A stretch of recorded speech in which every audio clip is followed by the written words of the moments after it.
Իսկ ինչ, եթե քո ամբողջ կյանքը մեկ մեծ սուտ է։ Պատկերացրեք մի սովորական բանվորի, որը մի օր իմանում է, որ ինքը միլիոնատեր ժառանգ է։ Բայց սա հեքիաթ չէ։ Նրա իրական կյանքը ոչ թե կորել է, այլ գողացվել է ծննդյան պահին։ Այս գաղտնիքը թաքցնելու համար մարդ է սպանվել, իսկ ճշմարտությունը թաղվել է այնքան խորը, որ դրա բացահայտումը կարող է ևս մեկ կյանք արժենալ։ Այս պատմության մեջ մենք ականատես կլինենք, թե ինչպես է մի երիտասարդ փորձում վերադարձնել իրենը, թափանցելով իր թշնամու որջը։ Բայց ամենակարևորը, մենք կբացահայտենք, թե ով է իրական ընտանիքը, նա, ով արյուն է տվել, թե նա, ով կյանքը նվիրել է։ Եվ ինչ ես տեսնում, երբ առաջին անգամ նայում ես քո իրական դեմքին ուրիշի հայելու մեջ։ Ճշմարտությունը միշտ իր գինն ունի, բայց արդյոք նա պատրաստ է վճարել այն։ Սեղմեք բաժանորդագրվել հիմա և գրեք ձեր քաղաքը մեկնաբանություններում, տեսնենք, թե քանիսն ենք մենք։ Արևը կիզում էր Երևանի ծայրամասային շինհրապարակը, օդը խեղդում փոշու և բետոնի սուր հոտով։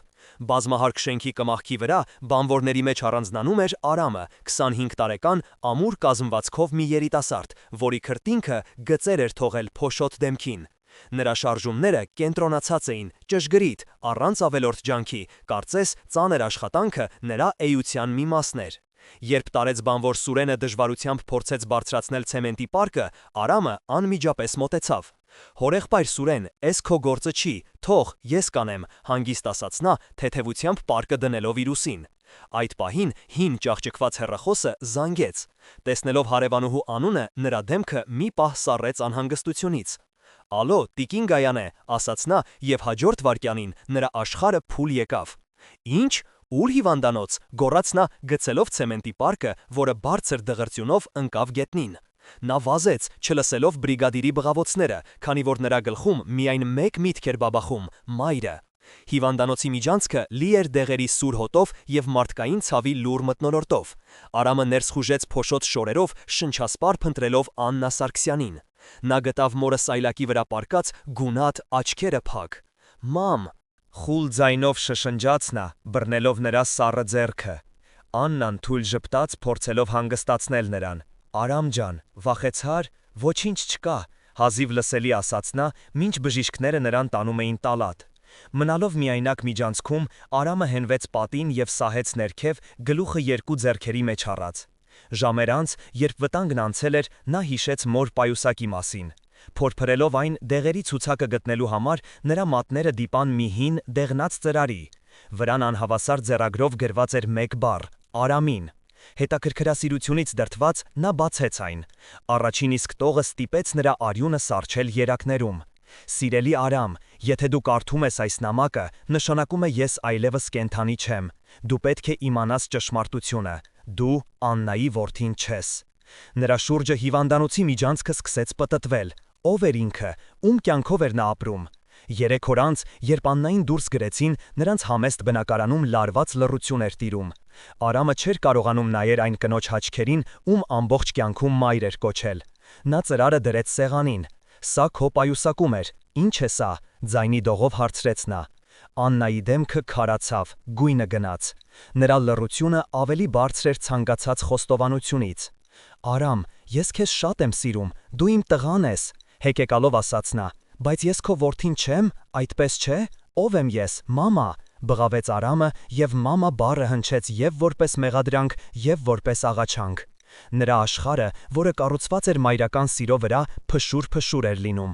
Նա պետք է իմանար ճշմարտությունը։ Նամակում նշված էր մի անուն՝ Սաթենիկ Ղազարյան, և մի հեռավոր լեռնային գյուղի անվանում։ «Մի փնտրիր, Արամ ջան, խնդրում եմ, դա վտանգավոր է», աղաչում էր Արամն, բայց Արամն արդեն որոշել էր։ «Ես չեմ կարող չգնալ, ես պետք է իմանամ, թե ով եմ», ասաց նա, իրերը հավաքելով ուսապարկի մեջ և դուրս գալով տանից, իր հետևից թողնելով կոտրված սրտով մի կնոջ։ Հին ավտոբուսը նրան հասցրեց անծանոթ գյուղ, որտեղ տները քարից էին, իսկ օդը ծանր ու խորհրդավոր։ Երբ նա հարցրեց Սաթենիկ Ղազարյանի մասին, խանութի մոտ նստած ծերունիները տարօրինակ նայեցին իրար։ «Աստված հոգին լուսավորի, ուշացել ես տղա ջան, Սաթենիկին 3 հողին հանձնեցինք», ասաց նրանցից մեկը։ Արամի սիրտը կծկվեց, նրա միակ հույսը հենց նոր մարել էր։ Բայց ծերունի ավելացրեց. «Բայց նա քեզ համար մի բան է թողել, Ասում էր մի օր մի բարձրահասակ տխուր աչքերով տղա կգա իմ հետևից։ Ծերունին նրան ուղեկցեց դեպի Սաթենիկի խարխուլ տունը, որտեղ դեռ մահվան հոտն էր զգացվում։ Նա Արամին տվեց փոքրիկ փայտե տուփ։ Ներսում թավշի վրա դրված էր արծաթե խաղալիք, նորացնի լուսանկար և ևս մեկ ծրար՝ ճշմարտությունը մակագրությամբ։ Դողացող ձեռքերով Արամը սկսեց կարդալ։ Սաթենիկի խոստովանությունը բացահայտեց մի սարսափելի պատմություն։ 25 տարի առաջ նա, լինելով երիտասարդ մանկաբարձուհի, հզոր Սարգիս Վարդանյանի խնդրանքով պետք է փոխեր նրա մահացած երեխային մի աղքատ կնոջ՝ Աննայի առողջ երեխայի հետ։ Բայց վերջին պահին, տեսնելով Աննայի հիվանդ երեխայի մահը, նա չի կարողացել խլել նրանից միակ հույսը։ Նա Արամին տվել է Աննային, իսկ Վարդանյաններին ասել, որ նրանց երեխան մահացել է։ Բայց սա դեռ ամենը չէր։ Նամակում ասվում էր, որ Սարգսի եղբայրը Կարենը, ով նախանձում էր եղբորը, դեմ էր ժառանգի գաղափարին։ 1 տարի անց Սարգիսը մահացել է կասկածելի ավտովթարից, և Կարենը տիրացել է ամբողջ կարողությանը։ Զգույշ եղիր տղաս, քո իրական անունը Դավիթ Վարդանյան է, և քո վերադարձը կարող է մահացու լինել քեզ համար, ավարտվում էր նամակը։ Արամը քարացած նստած էր, նա ոչ միայն ուրիշի կյանքով էր ապրել, այլև նրա իսկական կյանքը գողացել էր իր հոր ենթադրյալ մարդասպանը։ Արծաթե խաղալիքի վրա փորագրված էին D և V տառերը։ Սա ապացույց էր, բայց ինչ անել դրա հետ, երբ քո թշնամին այդքան հզոր է։ Վերադառնալով Երևան, նա այլևս նախկին Արամը չէր։ Նա Դավիթ Վարդանյանն էր, մի ուրվական, որը վերադարձել էր արդարություն պահանջելու։ Նա չէր կարող վերադառնալ Աննայի մոտ, ոչ հիմա։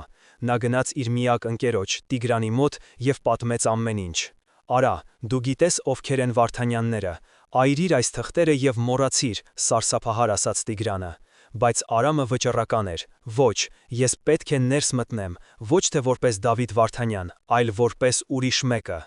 Ինձ պետք են ապացույցներ», ասաց նա։ Տիգրանի օգնությամբ նա, որպես Արմեն Պետրոսյան, աշխատանքի անցավ Վարդանյանների շքեղ առանձնատանը, որպես այգեպանի օգնական։ Նա ձեռք սխմեց Կարեն Վարդանյանի հետ իր հոր սպանության մեջ կասկածվող մարդու, և նրա ներսում ամեն ինչ այրվում էր ատելությունից։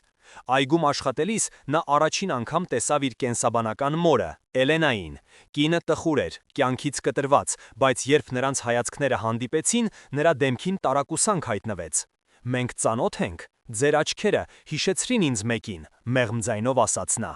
Այդ խոսքերը Արամին նոր ուժ տվեցին։ Ավելի ուշ հին գործիքների տնակում նա գտավ մի հին արծաթե հայելի, նույն D-V սկզբնատառերով։ Նայելով իր արտացոլանքին, նա տեսավ ոչ թե Արամին, այլ մի օտարականի՝ Վարդանյանի դեմքը։ Հենց այդ պահին նա լսեց Կարենի լարված ձայնը պատշգամբից։ «Ես քեզ ասացի, այդ ծեր կնոջից պետք էր վաղուց ազատվել, հիմա պետք է համոզվենք, որ նա իր հետ գերեզման է տարել բոլոր գաղտնիքները», խոսում էր նա հեռախոսով։ Արամը սառեց, նրանք գիտեին Սաթենիկի մասին, և հնարավոր է արդեն իրեն էին փնտրում։ Օղակը սկսեց սեղմել։ Մինչ Աննան տանը տանջվում էր անհայտությունից, Արամը գաղտնի հանդիպեց Տիգրանին, խնդրելով պարզել, թե ում հետ էր խոսում Կարենը։ Նա գիտեր, որ իր կյանքը վտանգի տակ է, բայց նահանջի ճանապարհ չկար։ Միևնույն ժամանակ Էլենայի կասկածները գնալով խորանում էին։ Նոր այգեպանի անբացատրելի նմանությունը իր հանգուցյալ ամուսնուն թույլ չէր տալիս հանգիստ քնել։ Նա գտավ Սարգսի հին լուսանկարների ալբոմը և նմանությունն ապշեցրեց նրան։ Երբ Կարենը մտահոգ տեղեկացրեց, որ այն գյուղում, որտեղ թաղված էր իրենց երեխան, մի ծեր մանկաբարձուհի է մահացել, և նրա մահից առաջ ինչ-որ անծանոթ է նրան այցելել, Էլենայի կասկածները վերածվեցին սարսափելի վստահության։ Այդ գիշեր նա բացեց ամուսնու հին սեյֆը և գտավ նրա գաղտնի օրագիրը։ Դողացող ձեռքերով նա կարդաց Սարգսի խոստովանությունը, երեխայի փոխանակման, Կարենի շանտաժի և մահացու սպառնալիքների մասին։ «Կարենն ինձ հանդիպման է կանչել քաղաքից դուրս, ես վատ բան եմ զգում», գրված էր վերջին կիսատ էջում։ Էլենան հասկացավ ամեն ինչ։ Նրա ամուսնուն սպանել էին, իսկ որդին ողջ էր և հիմա նույն վտանգի մեջ էր։ Առավոտյան նա վճռականորեն մոտեցավ Արամին։ «Մենք պետք է խոսենք, ոչ այստեղ։ Այսօր երեկոյան, ժամը 10-ին, արի այգու հեռավոր տաղավար», շշնջաց նա։ Նրանց խոսակցությունը նկատեց Կարենը, որի կասկածամիտ հայացքի տակ Էլենան սառը պատասխանեց. «Պարզապես այգեպանին հրահանգներ էի տալիս։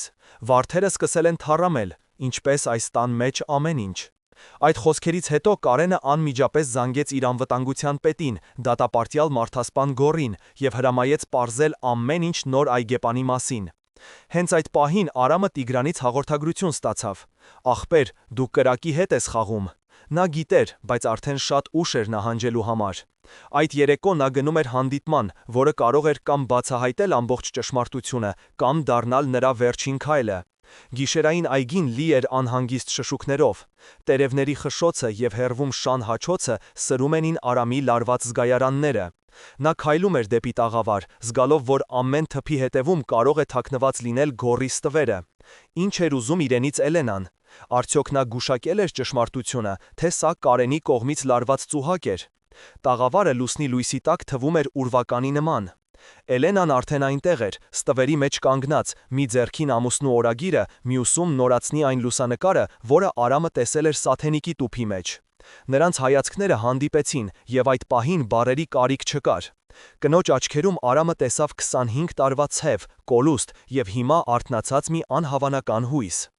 Դու ողջ ես, հազիվ լսելի շշնջաց Էլենան, եւ արցունքները սկսեցին հոսել նրա այտերով։ Նա քայլ արեց դեպի Արամը, բայց նա հետ քաշվեց։ Այս կինը նրա մայրն էր, բայց նաև մի անծանոթուհի այն աշխարհից, որը գողացել էր իրենից ամեն ինչ։ Ինչպես կարող էիք, խուլ ձայնով հարցրեց Արամը, եւ այդ հարցի մեջ կար եւ մեղադրանք, եւ խորը վիրավորանք։ Ես չգիտեի, հավատա ինձ, նրանք ինձ խաբել են, Սարգիսը, նա արել է դա ինձ փրկելու համար, բայց Կարենը, նա օգտագործեց մեր ցավը։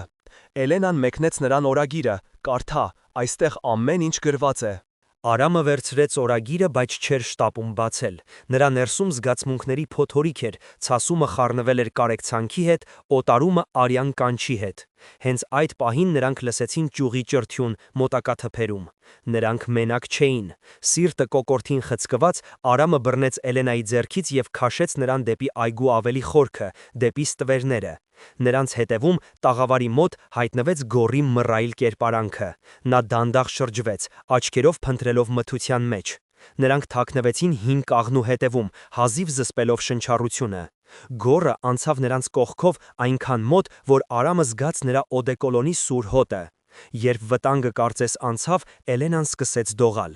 Նա ամեն ինչ կանի, որպեսի ճշմարտությունը չբացահայտվի։ Նա սպանեց Սարգսին, նա կսպանի նաև քեզ, շշնջաց նա։ Մեզ ապացույցներ են պետք, այնպիսի ապացույցներ, որոնք նա չի կարողանա ոչնչացնել, պատասխանեց Արամը։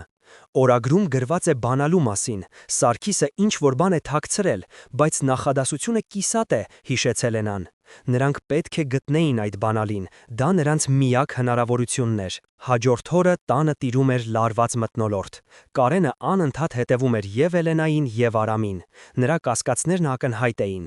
Արամը, շարունակելով իր այգեպանի դերը, փորձում էր ուսումնասիրել տունը, գտնել հոր աշխատասենյակը, որը Կարենը վերածել էր իր սեփականի։ Նա գիտեր, որ պետք է գործի արագ։ Տիգրանից ստացված հաղորդագրությունը հաստատեց նրա մտավախությունները։ Նրանք փորփրում են քո անցյալը, ախպեր։ Արմեն Պետրոսյան անունով մարդ գոյություն չունի։ Քեզ մնացել է 1-2 օր, մինչև նրանք կբացահայտեն խաբեությունը։ Ժամանակը սպառվում էր։ Այդ երեկո, երբ Կարենը տանը չէր, Էլենան Արամին գաղտնի տարավ Սարգսի նախկին աշխատասենյակ։ Սենյակը փոխվել էր, բայց հիմնական կահույքը մնացել էր նույնը։ Որտեղ կարող էր նա թաքցնել բանալին, հարցրեց Էլենան, հայացքով անցնելով գրապահարանների եւ հին իրերի վրայով։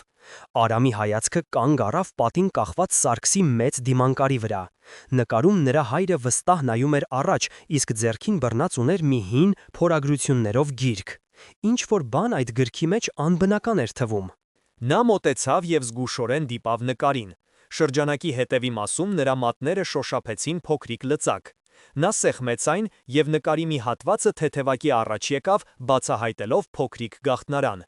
Ներսում թավշի վրա դրված էր մի հին ժանգոտ բանալի եւ մի ծալված թուղթ։ Էլենան շունչը պահեց։ Արամը հանեց թուղթը եւ բացեց այն։ Դա բանկային հաշվի քաղվածք էր Շվեյցարիայից, որը բացվել էր Սարգսի կողմից իր մահից 1 շաբաթ առաջ։ Հաշվի վրա հսկայական գումար կար, իսկ նշումների դաշտում գրված էր 1 բառ՝ ապացույց։ Սա այն գումարն էր, որով Կարենը շանտաժի էր ենթարկել եղբորը։ Սա ուղիղ ապացույց էր, բայց ինչ էր բացում բանալին, եւ ինչպես կարող էին նրանք օգտագործել այս տեղեկությունը, չընկնելով Կարենի ձեռքը։ Հանկարծ նրանք լսեցին մուտքի դռան մոտ մեքենայի ձայն։ Կարենը վերադարձել էր։ Նրանք վայրկյաններ ունեին ամեն ինչ իր տեղը դնելու և աննկատ հեռանալու համար։ Նրանք հազիվ հասցրին փակել գաղտնարանը և դուրս գալ սենյակից, երբ Կարենը մտավ տուն։ Նա տեսավ նրանց միջանցքում և կանգ առավ, սառը հայացքով նայելով։ «Ինչ էիք անում իմ աշխատասենյակի մոտ»։ Նրա ձայնը պողպատի պես սառն էր։ Ես Էլենային օգնում էի գտնել մի հին գիրք, արագ պատասխանեց Արամը։ Կարենի հայացքը սահեց նրանց դեմքերով, փորձելով կարդալ նրանց մտքերը։ Նա չհավատաց, բայց այդ պահին ոչինչ չասաց։ «Գնացեք ձեր տեղերը», հրամայեց նա և մտավ աշխատասենյակ։ Արամն ու Էլենան հասկացան, որ նրանց խաղն ավարտված է։ Կարենը գիտեր, որ նրանք ինչ-որ բան են փնտրում։ Հաջորդ օրվանից տունը վերածվեց բանտի։ Գոռի մարդիկ ամենուր էին։ Նրանք հետևում էին յուրաքանչյուր քայլի։ Արամն ու Էլենան գործնականում մեկուսացված էին միմյանցից։ Կապի միակ միջոցը գաղտնի նշաններն էին։ Արամը գիտեր, որ պետք է փախչի այդ տնից, իր հետ տանելով բանալին և հաշվի համարը։ Նա պետք է հասներ Տիգրանին։ Նա պլան մշակեց։ Գիշերը, երբ պահակախմբի սմենն էր, նա պետք է աննկատ դուրս գար։ Բայց կար մի խնդիր։ Նա չէր կարող Էլենային մենակ թողնել Կարենի հետ։ Նա պետք է նաև նրան դուրս բերեր։ Բայց ինչպե՞ս։ Մինչ նա մտածում էր, մի անսպասելի դաշնակից հայտնվեց։ Տան տարեց սպասուհին Մարիամը, որ աշխատում էր այս ընտանիքում դեռ Սարգսի օրոք և ատում էր Կարենին, մոտեցավ Արամին։ «Ես գիտեմ, թե դու ով ես, դու նրա որդին ես, քո աչքերը նույնն են», շշնջաց նա։ «Ես կօգնեմ ձեզ։ Այս գիշեր Կարենը հանդիպում ունի քաղաքից դուրս, դուք 2 ժամ կունենաք»։ Հույսի շող փայլեց։ Բայց երբ գիշերը եկավ և նրանք պատրաստվում էին փախուստի, Արամը նկատեց, որ Գոռը չի գնացել Կարենի հետ։ Նա մնացել էր տանը։ Սա ծուղակ էր։ Չնայած վտանգին, նրանք որոշեցին ռիսկի դիմել։ Մարիամի օգնությամբ նրանք անջատեցին ազդանշանային համակարգի մի մասը։ Էլենան և Արամը դուրս սողացին հետևի դռնից և վազեցին դեպի Պարիսպը։ Նրանք գրեթե հասել էին, երբ լուսարձակների լույսը կուրացրեց նրանց, և Գոռի սառը ձայնը կտրեց գիշերային լռությունը։ «Ոչ մի քայլ այլևս, Վարդանյան»։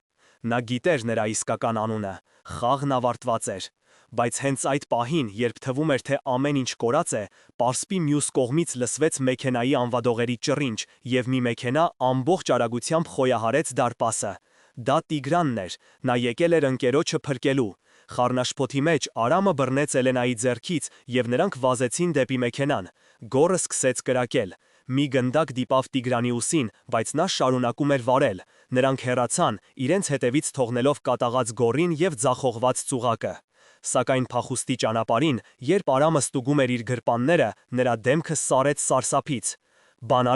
Բանալին այնտեղ չէր, նա այն գցել էր խառնաշփոթի մեջ, Վարդանյանների այգում։ Մեքենան սլանում էր գիշերային Երևանի դատարկ փողոցներով, իր հետևից թողնելով անվադողերի ճռինչը և ձախողված փախուստի դառնությունը։ Տիգրանը, ցավից կծկվելով, մի ձեռքով բռնել էր վիրավոր ուսը, մյուսով ղեկը։ Հետևի նստարանին Էլենան փորձում էր հանգստացնել դողացող ձեռքերը, իսկ նրա կողքին Արամը քարացած նայում էր առաջ, մտքում անընդհատ կրկնելով մեկ բառ՝ «Բանալին»։ Այն մնացել էր այնտեղ, այգու խոտերի մեջ, Կարենի ձեռքի տակ։ Առանց այդ բանալու շվեյցարական բանկի հաշվի մասին տեղեկությունը գրեթե անօգուտ էր։ Նրանք ունեին ապացույցի մի կտոր, բայց կողպեքը, որ այն պետք է բացեր, կորած էր։ «Ուր ենք գնում»։ խրպոտ ձայնով հարցրեց Տիգրանը։ Սա լավ հարց էր։ Նրանք չէին կարող գնալ Արամի տուն, Աննային վտանգի ենթարկելով։ Տիգրանի տունը նույնպես անվտանգ չէր։ Կարենի մարդիկ արդեն հաստատ գիտեին նրա մասին։ «Քշիր դեպի քաղաքից դուրս, մի հին լքված ամառանոց կա, հայրս էր ժամանակին գնել», ասաց Արամը։ Նրա ձայնը հանգիստ էր, բայց դա փոթորկից առաջ լինող հանգստություն էր։ Նրա ներսում ամեն ինչ եռում էր։ Նա ձախողվել էր։ Նա վտանգի էր ենթարկել իր ընկերոջը, մորը և կորցրել իրենց միակ հաղթաթուղթը։ Լքված ամառանոցը խոնավ էր և սառը։ Մինչ Էլենան գտած հին սրբիչներով մշակում էր Տիգրանի վերքը, Արամը քայլում էր սենյակում, գայլի պես վանդակում։ Նա պետք է որոշեր ինչ անել հետո։ Ոստիկանություն գնալ։ Ով կհավատա նրանց պատմությանը, առանց անհերքելի ապացույցների, ընդդեմ ամենակարող Կարեն Վարդանյանի։ «Մենք պետք է վերադառնանք այնտեղ», վերջապես ասաց նա։ Տիգրանն ու Էլենան նայեցին նրան, կարծես խելագարի լիներ։ «Դու լուրջ ես, նրանք մեզ սպասում են, դա ինքնասպանություն է», բացականչեց Տիգրանը։ «Ես չեմ ասում մտնենք գլխավոր դռնից, բայց մենք պետք է վերցնենք այդ բանալին, առանց դրա մենք պարտված ենք», համառեց Արամը։ Նրա հայացքում այնպիսի վճռականություն կար, որ վեճը անիմաստ էր։ Միևնույն ժամանակ Վարդանյանների առանձնատանը քաոս էր տիրում։ Կարենը կատաղած էր, նա քայլում էր իր աշխատասենյակում հայհոյանքներ տեղալով գոռի գլխին։ Ինչպես կարող էիր բաց թողնել նրանց, 3 հոգու, քո ամբողջ պահակախմբով, գոռում էր նա։ Գոռը լուռ կանգնած էր, դեմքին անթափանց արտահայտություն։ Բայց երբ Կարենը մի պահ լռեց, նա սեղանին դրեց մի փոքրիկ, ժանգոտ բանալի։ Նրանք սա գցեցին փախուստի ժամանակ, հանգիստ ասաց նա։ Կարենը կանգ առավ, նա վերցրեց բանալին, զննեց այն։ Նա չգիտեր, թե սա ինչի բանալի է, բայց եթե նրանք այդքան ռիսկի էին դիմել դրա համար, նշանակում է դա կարևոր է։ Գտիր նրանց, ուզում եմ, որ նրանց գտնես մինչև արևածագը, եւ ես ուզում եմ, որ նրանց ինձ ասեն, թե սա ինչի բանալի է, սառը հրամայեց նա։ Այդ պահին նրա հեռախոսը զանգեց։ Աննան էր, նա արդեն տասնյակ անգամ զանգել էր Արամին, բայց հեռախոսն անջատված էր։ Հուսահատությունից դրդված նա որոշել էր դիմել ծայրահեղ քայլի։ Նա գտել էր Վարդանյանների հեռախոսահամարը եւ զանգել։ Ես ուզում եմ խոսել Կարեն Վարդանյանի հետ։ Խոսքը նրա եղբորորդու մասին է, դողացող ձայնով ասել էր նա քարտուղարուհուն։ Կարենը վերցրեց հեռախոսը եւ նրա դեմքին հայտնվեց գիշատիչի ժպիտ։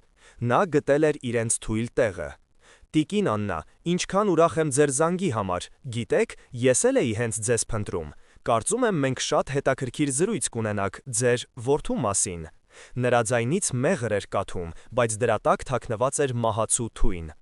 Արամի մշակած պլանը հանդուգն էր եւ խենթ։ Նա որոշել էր օգտագործել այն, ինչ Կարենը ամենաշատն էր գնահատում՝ իր հեղինակությունը։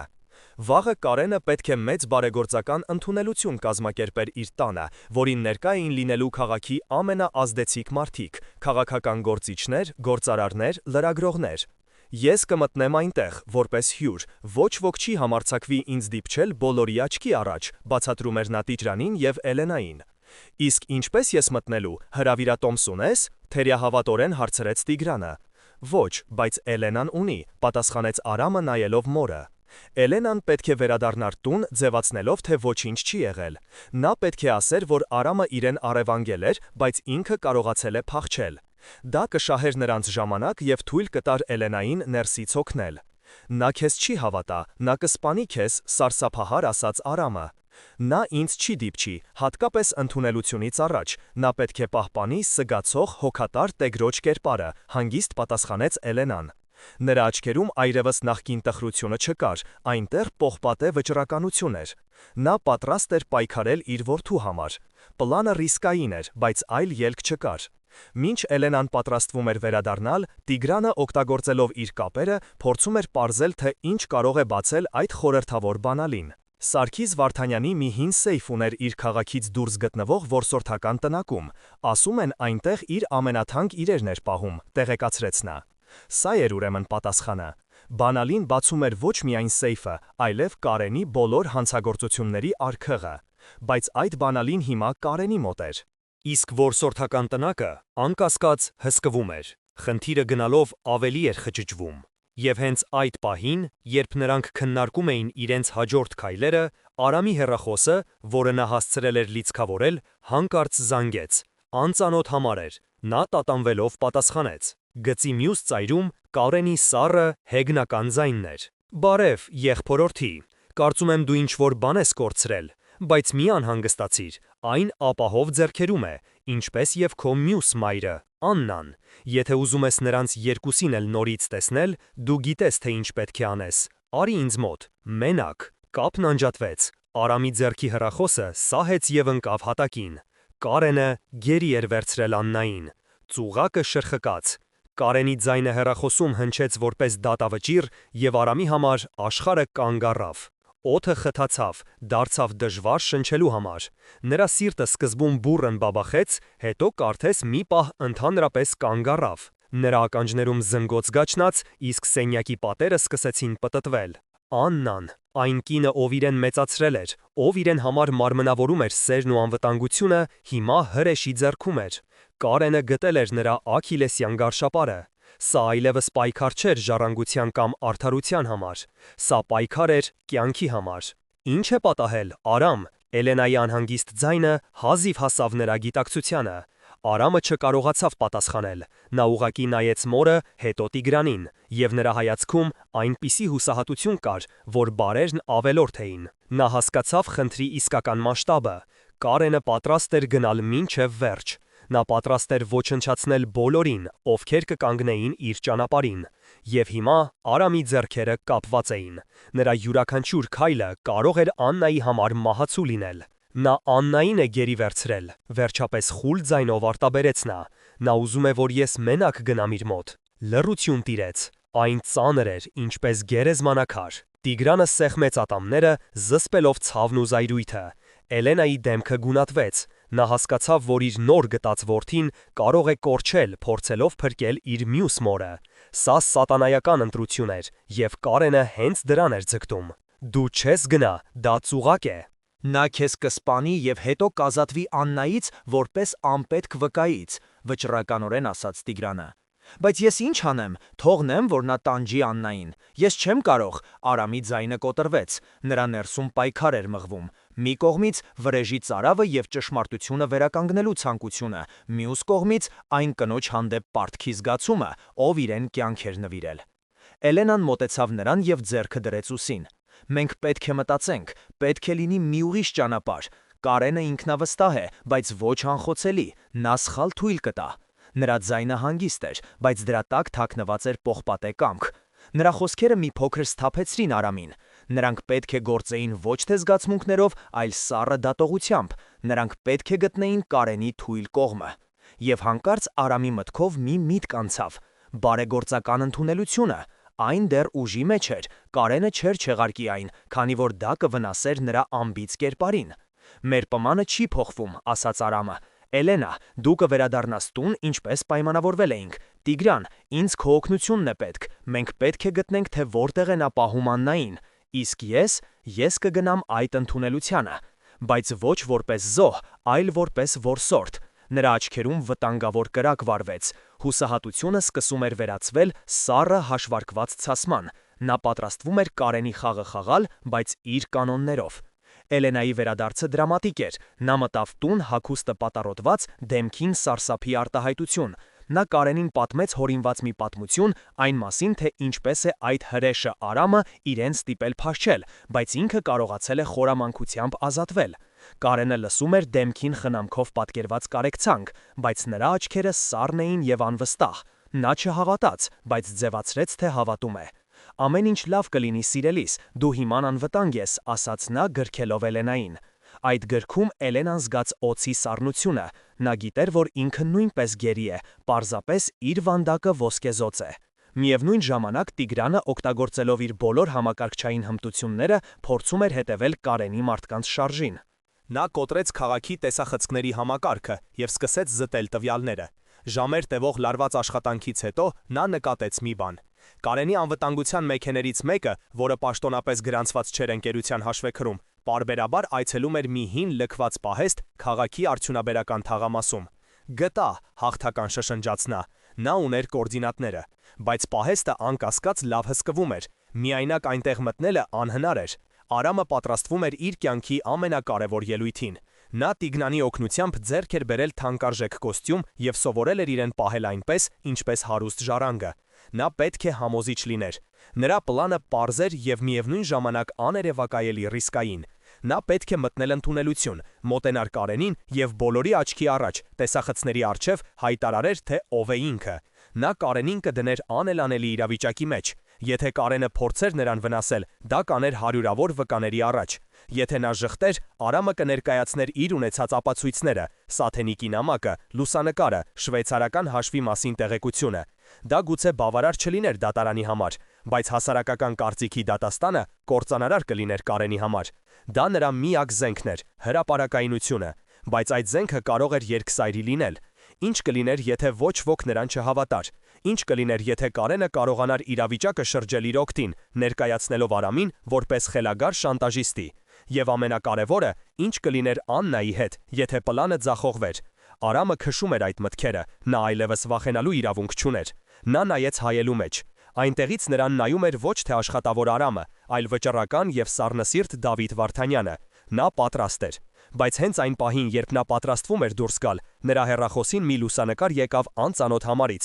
Լուսանկարում Աննա էր, կապված աթոռին, դեմքին կապտուկներ։ Նրա տակ գրված էր. «Միայն մեկ սխալ քայլ, և դու նրան այլևս կենդանի չես տեսնի»։ Խաղի կանոնները նորից փոխվեցին։ Կարենը նրանից մի քայլ առաջ էր։ Նա կանխատեսել էր Արամի հնարավոր քայլը և հիմա նրա ձեռքում էր պահում գլխավոր հաղթաթուղթը՝ Աննայի կյանքը։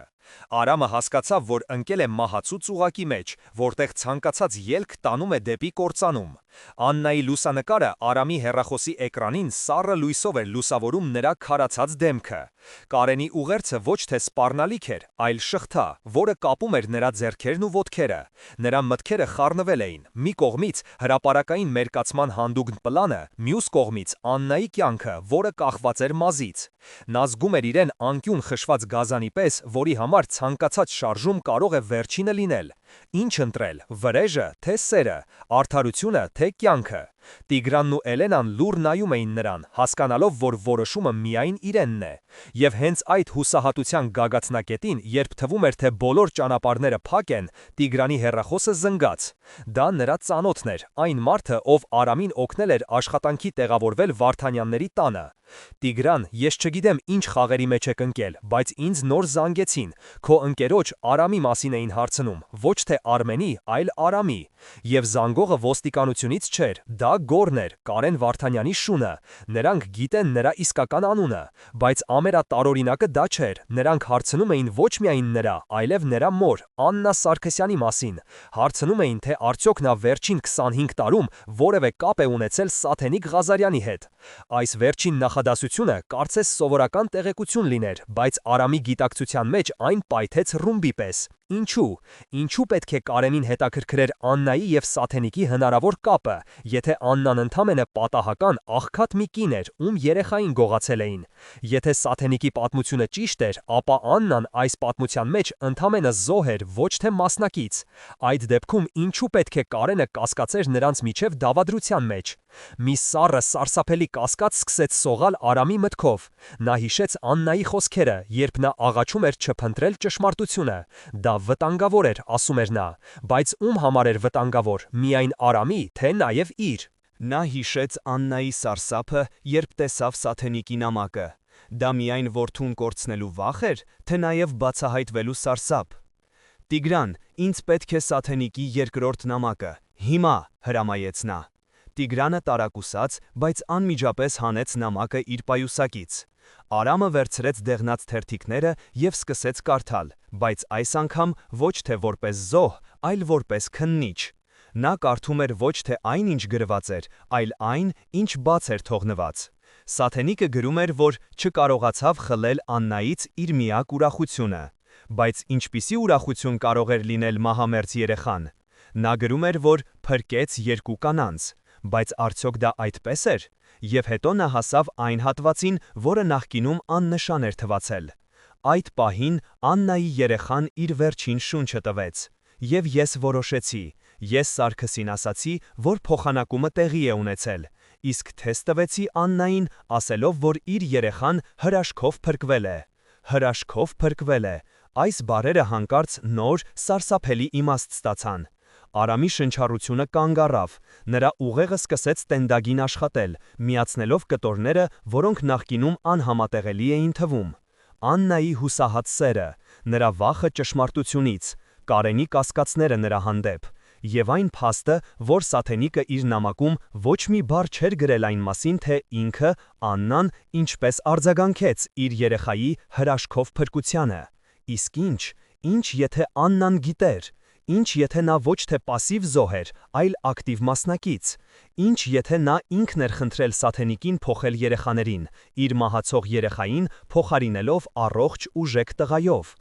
Ինչ եթե նրա սերը ոչ թե անձնազոհ էր, այլ եսասիրական, ոչ թե պարգև, այլ գոհություն։ Այս միտքը այնքան հրեշավոր էր, այնքան անհավատալի, որ Արամը ֆիզիկապես զգաց, թե ինչպես է իր ներսում ինչ-որ բան կոտրվում։ Այն ամուր հիմքը, որի վրա կառուցված էր նրա ողջ կյանքը, նրա ինքնությունը, այն համոզմունքը, որ նա գոնե մեկ մարդու կողմից անվերապահորեն սիրված է եղել, այդ հիմքը փլուզվեց, նրան թողնելով անսահման դատարկության մեջ։ Նրա աշխարհը շուռ եկավ, չարը դարձավ բարի, զոհը դահիճ։ Կարենը իհարկե հրեշ էր, բայց նա միակը չէր, Աննան, նրա մայրը։ Նա ոչ միայն թաքցրել էր ճշմարտությունը, այլև ինքն էր այդ ստի հեղինակներից մեկը։ Նա գողացել էր նրան ոչ թե հարուստ կյանքից, այլ իր իսկական մորից, Էլենայից, ով այդ պահին կանգնած էր նրա կողքին։ Արամը բարձրացրեց հայացքը և նայեց Էլենային, և առաջին անգամ նա նրա մեջ տեսավ ոչ թե օտար հարուստ տիկնոջ, այլ մի կին, ումից խլել էին իր կյանքի ամենաթանկ բանը։ Եվ այդ գոհությունը կատարել էր այն մարդը, ում ինքը մայր էր կոչել։ Նա նայեց Տիգրանին, ով նույնպես սարսափահար կրահել էր ճշմարտությունը։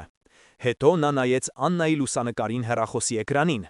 Այնտեղից նրան նայում էր ոչ թե տանջված գերին, այլ մի կին, ով հիմա վճարում էր իր 25 տարվա ստի համար։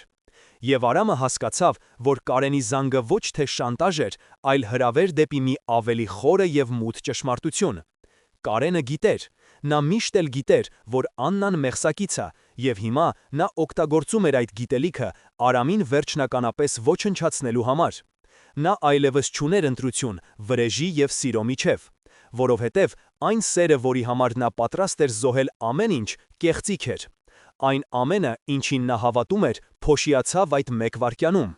Նա միայնակ էր, բոլորովին միայնակ, երկու կրակների միջև, որտեղ յուրաքանչյուր կողմում իրեն սպասում էր դավաճանություն։ Առաջին պահը բացարձակ լռությունն էր, այնպիսի խորը, խլացնող լռություն, երբ թվում է, թե աշխարհի բոլոր ձայները մարել են։ Արամի համար այդ լռությունը տևեց մի հավերժություն։ Նրա ուղեղը հրաժարվում էր ընդունել, մարսել այդ նոր, հրեշավոր իրականությունը։ Աննան, նրա մայրը, նրա ապավենը, նրա կյանքի միակ անսասան հենասյունը, ոչ թե զոհ էր, այլ դավաճան։ Այս գիտակցումը ֆիզիկական ցավ էր պետճառում։ Նա զգաց, թե ինչպես է սառը քրտինքը պատում ճակատը, իսկ սիրտը, որը քիչ առաջ կատաղի բաբախում էր, հիմա կարծես դանդաղել էր, դարձել ծանր, կապարեգունդ կրծքավնդակում։ Էլենան նայում էր նրան, դեմքին խառը զգացմունքներ, ցավ իր որդու ցավի համար, զայրույթ այն կնոջ հանդեպ, ով գողացել էր իրենց կյանքը, և միևնույն ժամանակ անսահման կարեկցանք։ Նա քայլ արեց դեպի Արամը, ուզում էր գրկել, մխիթարել, բայց կանգ առավ։ Նրանց միջև դեր անդունդ կար, և այդ անդունդը լցված էր 25 տարվա ստով։ Տիգրանը առաջինը խախտեց լռությունը։ Ուրեմն այդ ամբողջ ժամանակ նա գիտեր, նրա ձայնը հազիվ էր լսվում։ Նա ոչ միայն գիտեր, նա այս ամենի մասնակիցն էր։ Սառը անզգացմունք ձայնով պատասխանեց Արամը։ Նրա ներսում ինչ-որ բան մահացել էր։ Այն տղան, որը սիրում էր, վախենում, հուսահատվում էր, անհետացել էր։ Նրա տեղը զբաղեցրել էր մեկ ուրիշը, սառնասիրտ, հաշվենկատ և անսահման վտանգավոր։ Նրա զգացմունքները սառել էին, վերածվել պողպատե զրահի։ Այդ պահին նրանց հարաբերությունները վերագնահատվեցին։ Էլենան այլևս պարզապես կենսաբանական մայր չէր։ Նա դարձավ դաշնակից, մեկ այլ զոհ նույն դավադրության մեջ։ Նրանց միավորում էր ընդհանուր ցավը և ընդհանուր թշնամին։ Իսկ Աննան, նա դարձավ խնդրի մի մասը։ Նա այլևս այն անպաշտպան գերին չէր, ում պետք էր փրկել ամեն գնով։ Նա դարձավ խաղաքար Կարենի ձեռքում, բայց նաև բանալի, որը կարող էր բացել շատ դռներ։ Ինչ ենք անելու հիմա, հարցրեց Տիգրանը։ Արամը վերցրեց իր հեռախոսը և նայեց Աննայի լուսանկարին։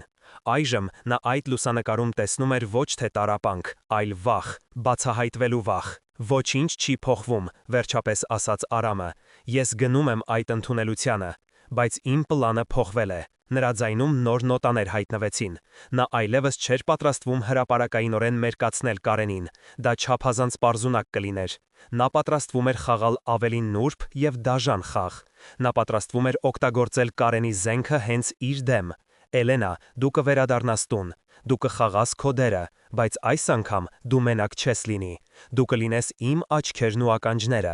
Տիգրան, ես ուզում եմ, որ դու կապ հաստատես քո բոլոր ծանոթների հետ լրատվամիջոցներում, բայց ոչ ոք ոչինչ չպետք է իմանա մինչև իմ նշանը։ Իսկ ես կգնամ Կարենի մոտ, բայց ոչ թե որպես եղբորորդի, այլ որպես գործընկեր։ Էլենան և Տիգրանը ապշած նայեցին նրան։ Ինչ ես մտածել, հարցրեց Էլենան։ Կարենը ուզում է իմանալ, թե ինչ է բացում այն բանալին։ Նա կարծում է, թե դա իր դեմ ուղղված զենք է։ Շատ լավ, ես նրան կտամ այն, ինչ նա ուզում է։ Ես նրան կառաջարկեմ գործարք։ Ես նրան կասեմ, որ պատրաստ եմ մոռանալ անցյալը։ Հրաժարվել իմ ժառանգությունից, մեկ պայմանով. նա ինձ պետք է տա այն, ինչն ինձ համար ավելի թանկ է, քան փողը։ Արամի դեմքին հայտնվեց սառը, գրեթե դաժան ժպիտ։ Ես նրանից կպահանջեմ ճշմարտությունը, ամբողջ ճշմարտությունը, Աննայի մասնակցության, հորս սպանության և նրա բոլոր մութ գործերի մասին, և նա կպատմի, որովհետև նա կմտածի, որ դա իր հաղթանակն է, նա կմտածի, որ կոտրել է ինձ և ստիպել հանձնվել, նա կվայելի իր հաղթանակի պահը, չիմանալով, որ իր յուրաքանչյուր խոսքը ձայնագրվում է։ Պլանը հանդուգն էր, բայց հանչարեղ իր պարզությամբ։ Նա պատրաստվում էր խաղալ Կարենի ամբարտավանության և իշխանության ծարավի վրա։ Նա պատրաստվում էր թույլ տալ, որ թշնամին ինքն իրեն մատնի։ Բայց կար մի թույլ կողմ՝ Աննան, ինչ անել նրա հետ։ Արդյոք նա պետք է փրկեր այն կնոջը, ով դավաճանել էր իրեն։ Արդյոք նա կարող էր զոհաբերել նրան հանուն արդարության։ Այս հարցը տանջում էր նրան։ Նրա սառը զրահի տակ դեռ ապրում էր այն տղան, ում Աննան մեծացրել էր, և նա չէր կարող պարզապես ջնջել 25 տարվա սերը, նույնիսկ եթե այն կառուցված էր ստի վրա։ Իսկ Աննան, զգուշորեն հարցրեց Էլենան, կարծես կարդալով նրա մտքերը։ Արամը երկար լռեց։ Նա կստանա այն, ինչին արժանի է, վերջապես ասաց նա, բայց ոչ Կարենի ձեռքով, նա կպատասխանի օրենքի առաջ, ինչպես և Կարենը։ Այդ պահին նա վերջնականապես կայացրեց իր որոշումը։ Նա այլևս չէր փնտրում վրեժ, նա փնտրում էր արդարություն, բոլորի համար, և նա պատրաստ էր դրա համար վճարել ցանկացած գին։ Նա վերցրեց իր բաճկոնը։ Ժամանակն է գնալ ընդունելության, ասաց նա։ Նրա քայլերն այլևս անվստահ չէին։ Նա քայլում էր որպես մարդ, ով կորցրել է ամեն ինչ, բայց հենց այդ կորստի մեջ գտել իր իրական ուժը։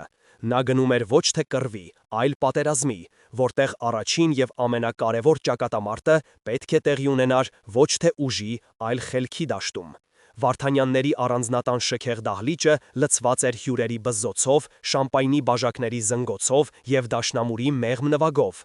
Ամեն ինչ փայլում էր կեղծավոր շքեղությամբ։ Այս ամբողջ թատրոնի կենտրոնում կանգնած էր Կարեն Վարդանյանը, ժպտում էր, ձեռք սեղմում, խաղում բարեգործի և հաջողակ գործարարի իր դերը։ Բայց նրա աչքերը անհանգիստ շարժվում էին, փնտրելով ամբոխի մեջ։ Նա սպասում էր։ Նա գիտեր, որ Արամը կգա։ Հենց այդ պահին դահլիճի հսկայական դռները բացվեցին և ներս մտավ Արամը։ Մի պահ դահլիճում լռություն տիրեց։ Բոլոր հայացքներն ուղղվեցին դեպի նրան։ Նա հագել էր անթերի սև կոստյում, քայլում էր վստահ, իսկ դեմքին այնպիսի սառը, գրեթե արհամարհական արտահայտություն էր, որ ոչ ոք չէր կասկածում իրենց առջև հասարակ մահկանացու չէ։ Նա այլևս աշխատավոր Արամը չէր, նա Դավիթ Վարդանյանն էր, ով եկել էր վերցնելու իրենը։ Կարենի ժպիտը քարացավ։ Նա չէր սպասել այսպիսի հանդգնության։ Նա սպասում էր տեսնել կոտրված, վախեցած տղայի, ով եկել է ողորմություն խնդրելու, բայց տեսավ իրեն հավասար մրցակցի։ Արամը դանդաղ քայլեց դեպի նա, անտեսելով հյուրերի զարմացած հայացքները։ Նա կանգ առավ Կարենի դիմաց։ «Բարի երեկո, հորեղբայր»։ Նրա ձայնը հանգիստ էր, բայց դահլիճի յուրաքանչյուր անկյունում լսվեց։ Կարենը մի պահ կորցրեց ինքնատիրապետումը, բայց արագ վերագտավ իրեն։ «Երիտասարդ, կարծում եմ սխալվել եք ընդունելությունը», սառը պատասխանեց նա։ «Օհ, բոլորովին, ես եկել եմ խոսելու ընտանեկան հարցերի մասին»։ Արամը մի փոքր մոտեցավ և ավելի ցածր ձայնով ավելացրեց, որ միայն Կարենը լսի, օրինակ այն բանալու մասին, որը դու գտել ես,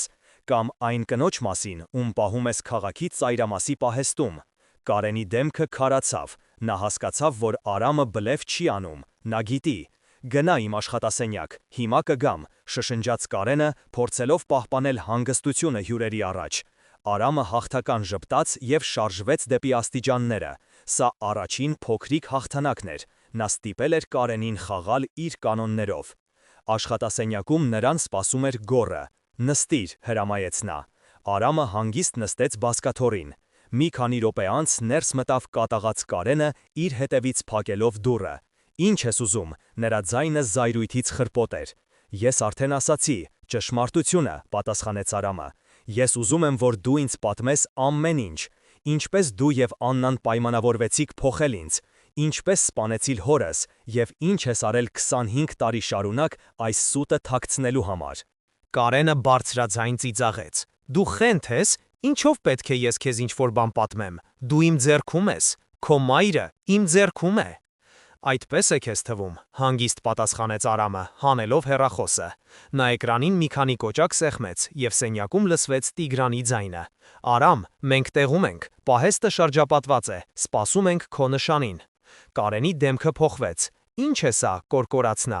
Սա կոչվում է պլան B, ժպտաց Արամը։ Մինչ դու այստեղ քո հյուրերին ես զբաղեցնում, իմ ընկերները պատրաստվում են ազատել Աննային։ Իսկ իմ մյուս ընկերները, լրագրողները, սպասում են ներքերում, նրանք շատ կուզենան լսել քո խոստովանությունը։ Դա բլեֆ էր, Տիգրանը մենակ էր պահեստի մոտ, իսկ լրագրողները ընդամենը մի քանի հոգի էին, որոնց Տիգրանը խոստացել էր սենսացիա, բայց Կարենը դա չգիտեր, նա տեսնում էր միայն իր կայսրության փլուզումը։ Մի պահ նա կորցրեց վերահսկողությունը, նա հարձակվեց Արամի վրա, բայց գորը կանգնեցրեց նրան։ Պետք չէ, շեֆ, նա հենց դրան է սպասում, ասաց մռայլ թիկնապահը։ Կարենը խորը շունչ քաշեց, փորձելով հանգստանալ։ Լավ, դու հաղթեցիր, ես կպատմեմ, ասաց նա նստելով իր աթոռին։ Եվ նա սկսեց խոսել։ Նա պատմեց ամեն ինչ, իր նախանձի, ատելության, Սարգսին շանտաժի ենթարկելու, ավտովթարը կազմակերպելու մասին։ Նա խոսում էր և Արամի փոքրիկ ձայնագրիչը գրում էր յուրաքանչյուր բառ։ Երբ նա վերջացրեց, սենյակում լռություն տիրեց։ Հիմա բավարար է, հարցրեց Կարենը։ Գրեթե, պատասխանեց Արամը։ Հիմա զանգիր քո մարդկանց և ասա, որ բաց թողնեն Աննային։ Կարենը վերցրեց հեռախոսը, բայց հենց այդ պահին գորը, ով մինչ այդ լուռ կանգնած էր, մի կտրուկ շարժումով խլեց հեռախոսը Կարենի ձեռքից և հարվածեց Արամի գլխին։ Արամը կորցրեց գիտակցությունը։ Երբ նա ուշքի եկավ, գտնվում էր մութ խոնավ նկուղում։ Նրա կողքին աթոռին կապված նստած էր Աննան, իսկ նրանց դիմաց կանգնած էր գորը, ձեռքին ատրճանակ։ Շեֆը որոշեց, որ վկաներն այլևս պետք չեն, սառը ժպտաց նա։ Նա ստացավ այն, ինչ ուզում էր, ձայնագրությունը, նա այն կօգտագործի քեզ խելագար ներկայացնելու համար, իսկ դուք երկուսդ, դուք պարզապես կանհետանաք։ Արամը նայեց Աննային։ Նրա աչքերում արցունքներ էին և անսահման մեղքի զգացում։ Նրանց պլանը ձախողվել էր, նրանք ընկել էին ծուղակը, և այս անգամ ելք չկար։ Բայց հանկարծ նկուղի դուռը բացվեց, և ներս մտավ Էլենան։ Նրա ձեռքում նույնպես ատրճանակ կար, Սարգսի հին ատրճանակը, որը նա պահում էր սեյֆում։ Բաց թող նրան, հրամայեց նա, ատրճանակն ուղղելով գոռի վրա։ Գոռը ծիծաղեց։ Տիկին, դուք չեք կրակի։ Փորձիր ինձ, պատասխանեց Էլենան, և նրա ձայնում այնպիսի վճռականություն կար, որ գոռը մի պահ վարանեց։ Այդ վայրկյանը բավական էր։ Արամը, օգտվելով պահից, ամբողջ ուժով հարվածեց գոռի ոտքին, ստիպելով նրան կորցնել հավասարակշռությունը։ Կրակոց հնչեց։ Կրակոցի ձայնը խլացուցիչ արձագանքեց նկուղի քարե պատերից։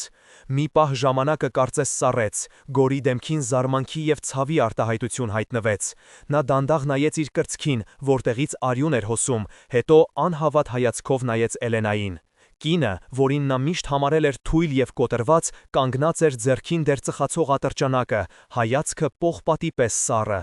Գոռը ծանր հառաչանքով ընկավ գետնին։ Բայց սա դեռ վերջը չէր։ Նկուհի դրան մոտ հայտնվեց Կարենը։ Նա տեսավ ընկած գոռին, զինված Էլենային և ազատվելու եզրին գտնվող Արամին։ Նրա ձեռքը խեղաթյուրվեց կատաղությունից։ Նա հասկացավ, որ կորցրել է վերահսկողությունը։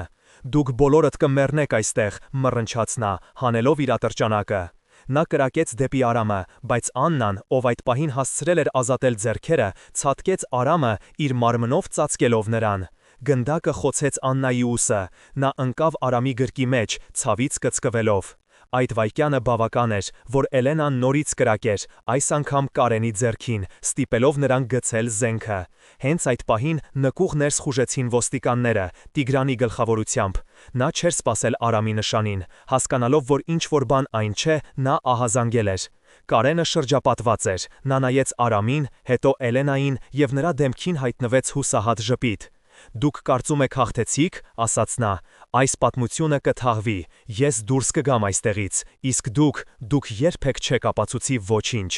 Բայց Արամը հանգիստ էր, նա հանեց գրպանից փոքրիկ ձայնագրիչը։ Կարծում եմ, սա կօգնի, ասաց նա։ Կարենի դեմքը քարացավ, նա պարտվել էր, վերջնականապես։ Ոստիկանները ձերբակալեցին նրան։ Մինչ նրան դուրս էին բերում, նա վերջին անգամ նայեց Արամին, ատելությամբ լի հայացքով։ Բայց Արամն այլևս նրան չէր նայում։ Նրա ողջ ուշադրությունը կենտրոնացած էր Աննայի վրա, ում շտապօգնության բժիշկները դնում էին պատգարակի վրա։ Նրանց հայացքները հանդիպեցին։ Աննայի աչքերում կար ամեն ինչ՝ ցավ, զղջում, սեր, ամոթ։ «Ներիր ինձ, Արամ ջան», շշնջաց նա։ Արամը ոչինչ չպատասխանեց։ Նա ուղղակի բռնեց նրա ձեռքը։ Այդ պահին նրա սրտում չկար ոչ զայրույթ, ոչ ատելություն, միայն դատարկություն և մի խորը, անբացատրելի տխրություն։ Անցավ 6 ամիս։ Կարեն Վարդանյանի դատավարությունը դարձավ երկրի ամենաաղմկահարույց իրադարձությունը։ Սարգսի օրագիրը և Աննայի խոստովանական ցուցմունքները անհերքելի ապացույցներ դարձան։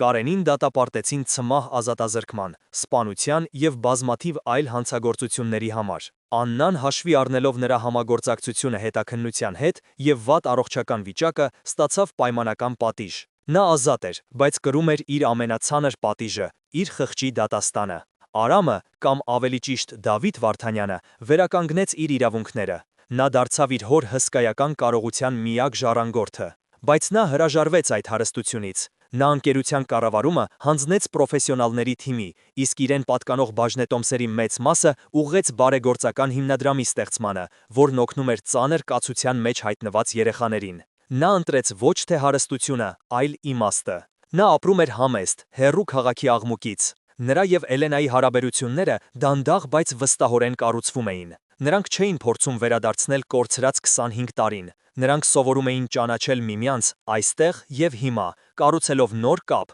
ոչ թե անցյալի ցավի, այլ ներկայի հարգանքի և ապագայի հույսի վրա։ Տիգրանը ապաքինվելուց հետո դարձավ այդ բարեգործական հիմնադրամի տնօրենը, իր էներգիան և ազնվությունը ծառայեցնելով բարի գործին։ Իսկ Արամը, նա երբեմն այցելում էր Աննային։ Նրանց հանդիպումները լուռ էին և կարճ։ Նրանց միջև չկային այլևս մեղադրանքներ կամ բացատրություններ։ Միայն երկու մարդու տխրություն, ովքեր սիրել էին միմյանց, բայց որոնց սերը կառուցված էր ստի վրա։ Մի օր, նստած լեռան լանջին, նայելով հեռվում փռված քաղաքին, Էլենան հարցրեց նրան. «Դու երջանիկ ես»։ Արամը երկար մտածեց։ «Ես չգիտեմ, թե ինչ է երջանկությունը», պատասխանեց նա։ «Բայց ես գտա ինձ, ես գտա իմ տեղը, և ես հանգիստ եմ։ Կարծում եմ, դա արդեն շատ է»։ Նա նայեց իր ձեռքերին, նախկին բանվորի կոշտ, աշխատանքից մաշված ձեռքերին։ Դրանք այլևս չէին թվում օտար, դրանք իր ձեռքերն էին։ Դեմքը, որ նա տեսնում էր հայելու մեջ, այլևս ուրիշի դեմք չէր, դա իր դեմքն էր։ Այսպիսով ավարտվեց մի պատմություն ստի, դավաճանության և կորցրած ինքնության մասին։ Այն մեզ սովորեցնում է, որ սուտը, որքան էլ լավ թաքցված լինի, մի օր անպայման լույս աշխարհ կգա, իր հետ բերելով ցավ և ավերածություններ։ Բայց այն նաև սովորեցնում է, որ իսկական ընտանիքը միշտ չէ, որ արյան կապի մասին է, այլ այն սիրո, զոհողության և ներելու կարողության, որը մենք գտնում ենք մեր ճանապարհին։ Իսկ դուք ինչ եք կարծում, արդյոք Արամը ճիշտ վարվեց, ներելով Աննային, և ո՞րն է իսկական ընտանիքի ձեր սահմանումը։ Գրեք ձեր կարծիքները մեկնաբանություններում, եկեք քննարկենք միասին։ Շնորհակալություն, որ մեզ հետ էիք այս ողջ ընթացքում։